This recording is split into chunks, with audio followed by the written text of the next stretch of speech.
This might be uncomfortable to hear, but I see student paramedics finish placement after placement after placement without really improving. And after mentoring a lot of students, I've noticed something. They are unknowingly making the same mistakes over and over and over again. So let's see if you're making any of them.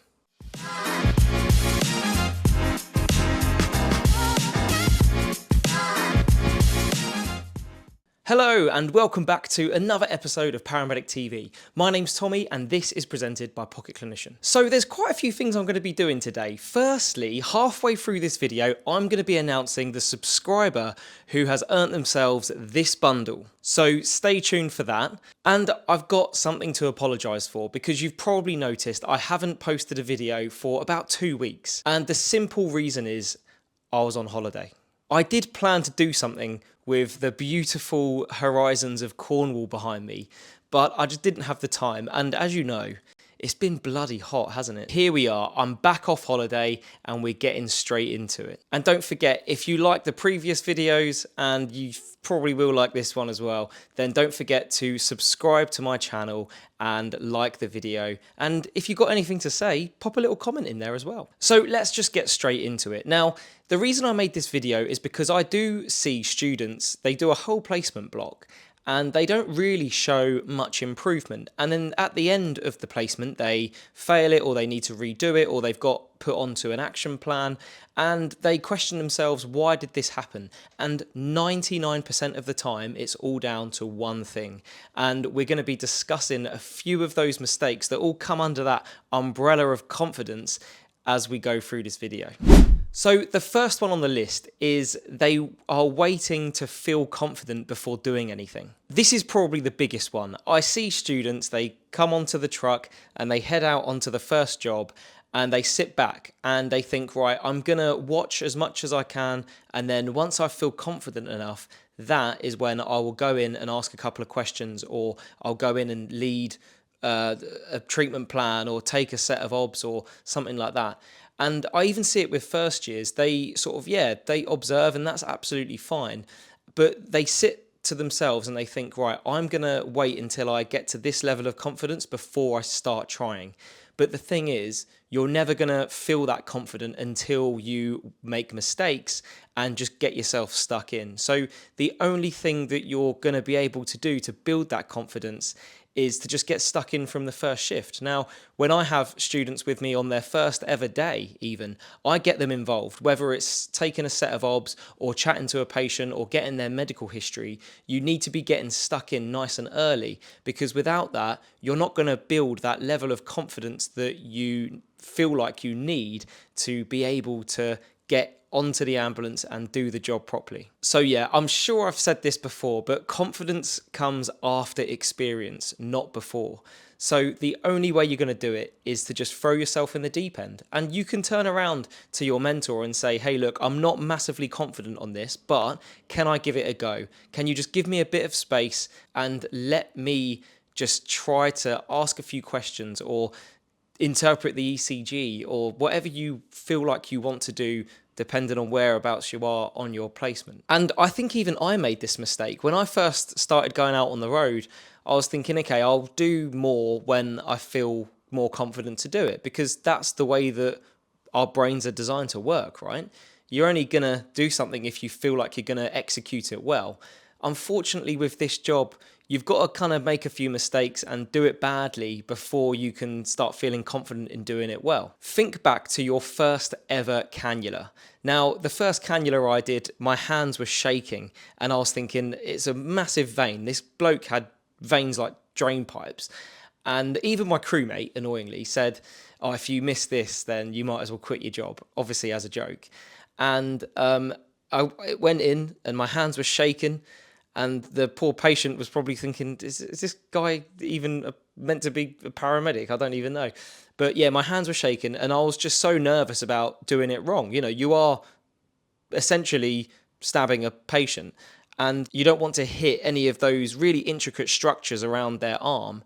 So sort of I was going in really carefully, and then I got a bit of flashback, and then I panicked and I was like, what am I going to do now? And then obviously I just withdrew the needle, inserted the cannula, and luckily it went in fine. But I was not confident in that. And there's no point in watching people cannulate people just so that you can gain confidence, because until you put that cannula in your hand and get a feel for what it feels like actually inserting it into a vein, you're never going to feel confident at doing it. So just crack on and you will find the confidence to actually do good. And genuinely, the students that I think are good students are the ones that get stuck in. They can take the worst history. They can come up with the most peculiar treatment plans for patients that are completely inappropriate. But at the start, what I want them to see is them getting stuck in. I want to see them talking to patients. I want to see them feeling keen about being a paramedic. So the only way that you're going to do that is by taking a step forward, talking to your mentor and saying, hey, look, I want to do this. I'm not going to be any good at it, but I want to do it, because that's the only way you're going to build confidence. And that smoothly moves us on to the second mistake that a lot of students make, which cause them to not improve on placement. And they spend a lot of time watching instead of doing. And this might sound horrible, but I've spoken to colleagues at my ambulance station, and they've said that their student has spent the entire placement not fully getting involved. Now, I'm not fully blaming the student, because their mentor should take some responsibility for that and push the student sort of towards being a bit more confident instead of just watching everything that they're doing. But a lot of the responsibility does lie on the student. Unfortunately, this is your placement and you've got to get the most out of it yourself. And if you've got a mentor who can see that you're not really willing to get involved, then it kind of works both ways. They're not going to try and involve you as much. Don't get me wrong. I think that observing a lot can help you with learning and taking all of that information in.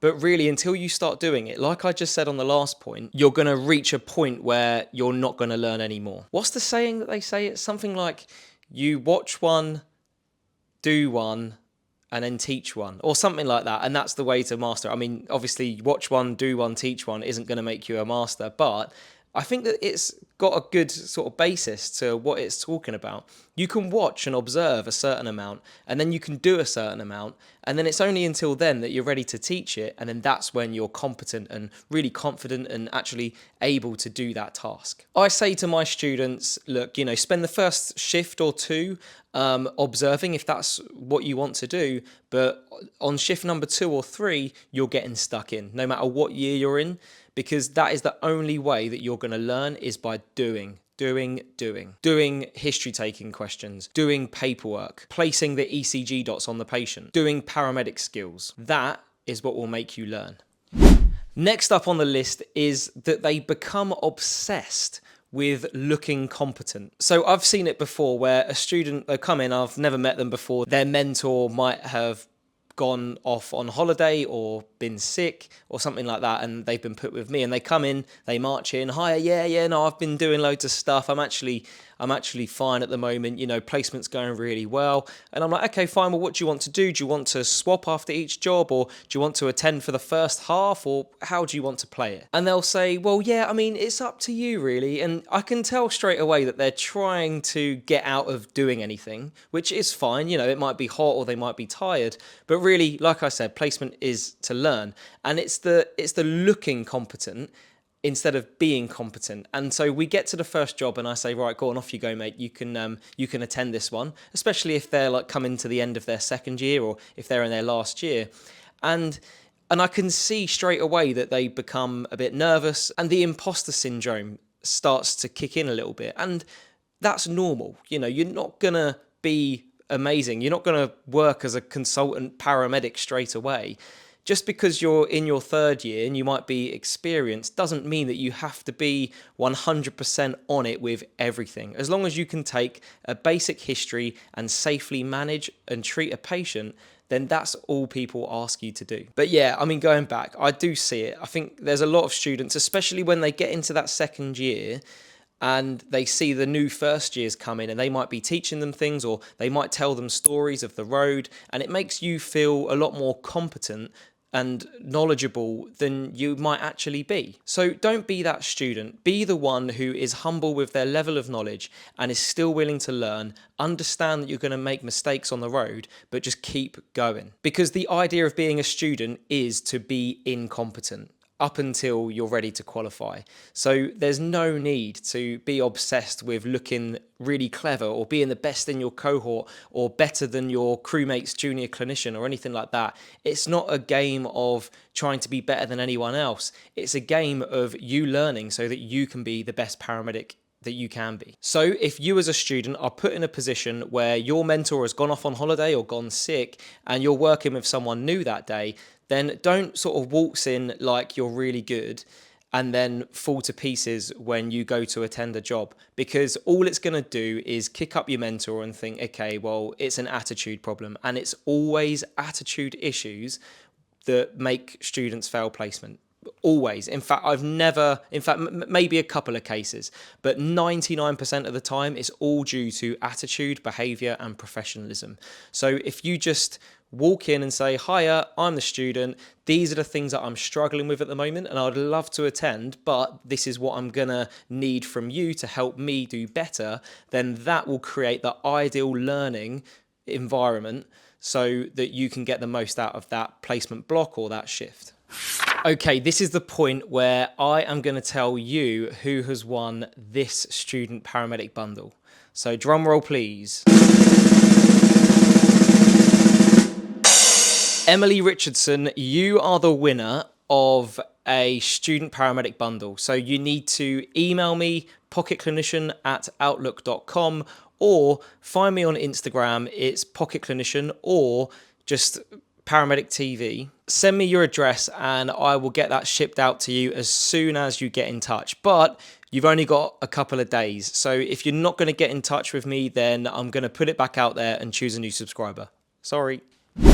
Next up on the list is they don't reflect properly. And I've seen it. I've had students that want to go from job to job to job without really talking about what they did well or what they did badly. I can promise you that if you do that, you're not going to get the most out of your placement block, because you're not going to get any feedback on what you did well. And I've had it before where I've done jobs where I thought, you know what, that went pretty well.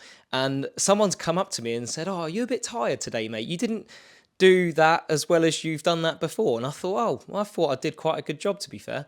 But taking feedback from people is the best way of learning. And even I do it. I do webinars, I have books, I provide presentations and all sorts of CPD events to paramedic societies all over the United Kingdom, and I still want their feedback, because that is the only way that I'm going to get better at what I do, and that is transferable to the road. So yeah, just every job, ask to reflect, ask to do a debrief, and if you're not sure the best way of doing it, or if your mentor is newly qualified and doesn't give the best feedback, then offer them a way to give you good feedback. What I do with my students is go from the start of the job. So I say, right, we went to, let's say, a 30-year-old with chest pain, and the student was attending. And I go from start to finish. So you walked in really well, you put the equipment down in the right places so that they weren't in the way. You assessed sort of the scene to make sure that it was all safe. And then you gave yourself a really nice introduction. You introduced the team and you built a really nice rapport with the patient from the start. But then you went down a little rabbit hole because they said about their medical history or something. And that's how I provide feedback from start to finish. And rather than just doing I think it's called a shit sandwich, isn't it? When you say that you did something well, but you could have done this better, but you did that really well. I don't think that's a really good way of giving feedback. So I just go from start to finish about everything that they've done, because the things that you're going to pick up on is the things that you didn't do so well as well. So if you think about those, then the only way you can get better is by looking at what you've done and working on it to be better next time. And that is exactly the reason why I created this 10-minute job review system. It's in the Student Paramedic Placement Survival Pack, which is currently on offer, by the way, 31% off, because I turned 31 this month, so yeah. And I'll put the pages up on the screen here, but you've got details of the job, how did you think you did, what did you miss, and how do I get better for next time? And the idea is that you write in this on all of the jobs that you think would benefit from a reflection. Now, there's about 30 jobs that you can reflect in here. And once you fill this book up, send me a picture or a video and I'll send you a new one out for free. So there you go. If you want ways to reflect on your job better, then grab this. You can buy it individually or part of the bundle of the Placement Survival Pack. Sorry to plug a product, but I just thought I might as well if we're talking about reflection on jobs. The other thing that I notice students do quite a lot is they focus on the knowledge of being a paramedic instead of the behaviours of being a paramedic, which kind of make up 99% of the job. The way that we build rapport, the way that we act professionally and conduct ourselves in a way that looks and feels professional. And I've given feedback to students before, like, you can't call an 85-year-old lady mate. And they don't see that as a big issue because they did a really good respiratory assessment or they interpreted the ECG really well and their knowledge around administering ondansetron and all of the actions and contraindications is really good. Yeah, that's all well and good, mate. But the issue is, look at that, I just called you mate. But the issue is you can't be calling an old lady mate. And that comes down to professionalism and behaviours. And I think sometimes it's difficult. I remember when I was 21 years old, I was out on the road. I didn't sort of feel like an adult. And to be fair, I know I just said that I'm 31 now. Even sometimes now, I think to myself, wow, I've got a big level of responsibility here for how I feel in my head. I still feel like sometimes I'm still a kid, even though I've got a family, I've got a mortgage, and I've run business. I've got all of these things going on that make me an adult. Same as you, you're doing a degree or you finished your degree. But I don't know what it is. There's an element of still feeling too young to take on this level of responsibility. And that's normal, that's okay. But it doesn't mean that you can act like a child. It means that you need to think about what you say before you say it. And I still do that now. And just be professional and work on the behaviours and professionalism of a paramedic as much as the level of knowledge that you're going to need to become a paramedic. Think of it. If I called 999 right now and a paramedic crew turned up, and yeah, they sounded really clinically top-notch, but they weren't very nice, or they kept messing around, or they weren't particularly professional, that's going to make me feel horrible as a patient. So, and it's the same as if you saw a clinically incompetent crew that were really nice and professional, you would think, well, they were really nice, but they didn't really know what they were doing. So there's always a caveat to each one. So you need to be knowledgeable, but you also need to be professional and be nice and behave in a way that makes you look professional. The next thing I see students do that might cause them to just do placement after placement and never really improve is that they don't ask many questions. Now, on placement, there are going to be things every single day that you're unsure of, that you might not understand why your mentor did that a certain way. And instead of sitting back and going, oh, well, it must just be this, just ask why they did that, or ask questions. That's the best way, as well as reflecting and all of that. That's one of the other best ways of learning and taking your knowledge and everything forward to make you a better paramedic. And it all intertwines into one. I don't think that students don't ask questions because they're lazy. I do it because I think that they're scared. They're scared of looking incompetent. Even now, when I do a job with an advanced paramedic, I will rinse that person's brain of their knowledge. I'll literally wring it out like a sponge because I want to learn. I've been on the road now for years, and still I try and find something new that I can learn every single day. And one of the best ways of doing that is by asking the advanced paramedic that came and intubated a patient, asking the consultant that you handed over to in resus, did I do this the best way possible? Perfect example. A few months ago, I went to a patient who had very big pitting edema in both of their legs. They had quite a distended abdomen and they were breathless. They had just had global crackles and their oxygen levels were about 60. Now, this patient hadn't had any diagnosed heart failure or any cardiac problems, but for me, I put 2 and 2 together and equals 4 and said, right, well, this does look like heart failure. So I loaded the patient full of nitrates, which did relieve his symptoms slightly. luckily, but with the oxygen and everything, his oxygen levels did come up. But we pre-alerted the hospital, we took him in, and after I handed over all of his medical history and everything, the doctor said, I don't think this is heart failure, it's renal failure. And I thought, do you know what? I didn't think about that. Now, for us, the treatment doesn't change, but what you got to remember is, I've said to that patient, look, I think that you've got heart failure. I think that your heart is failing to pump effectively, so you're getting a buildup of fluid everywhere, including your lungs.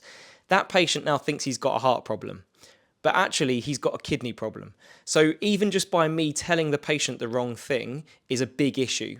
So the only way that I can improve and tell patients what is correct about them is by learning. So I sat with the consultant, I watched them treat the patient for 10 minutes or so, and I asked a few questions to that consultant. And I learned something, because clinicians aren't robots that are just computers that just know everything, that can spout out knowledge like ChatGPT or whatever. We are human beings that make mistakes, and at 3 o'clock in the morning, we'll definitely not be able to know everything on the spur of the moment. So yeah, if you're a student, ask lots of questions, and if you're a mentor, then welcome them and take them on. If you're not sure about the answer, then learn together. I have quite a lot of the time when a student asks me a question, I don't know the answer, so we learn together. We go on the internet, we look at some reliable sources, and we learn information together, because that is what the job is all about.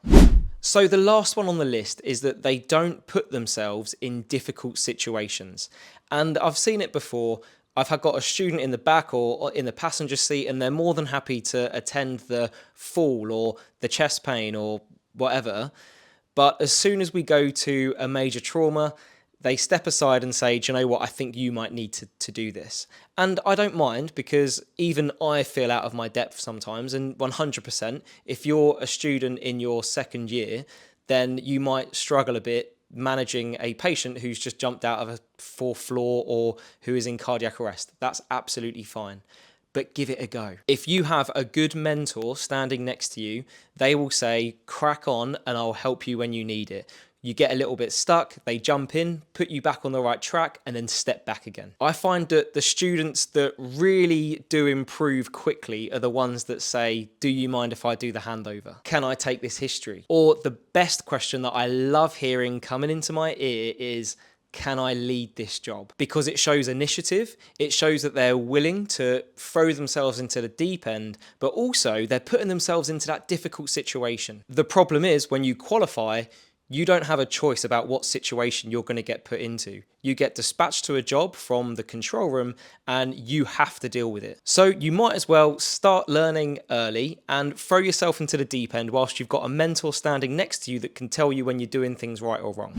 So I hope that if you're a student that's about to start placement or that's on placement right now, then hopefully I've given you some nuggets of information there that you can take on to actually make sure that you are getting the most out of your placement block. And let me tell you this, you can start university and feel like you're not the smartest or you might not be clever enough. That doesn't matter, because the best paramedics aren't the smartest. They are the ones that work well under pressure, that are happy to be in uncomfortable situations, and they act professional and they're nice people. So as long as you get all of that right, then you will be flying on placement. Don't forget, if you like what you're watching, then subscribe to Paramedic TV or follow on Spotify if you're listening there, and hit like on this video and pop a question in there.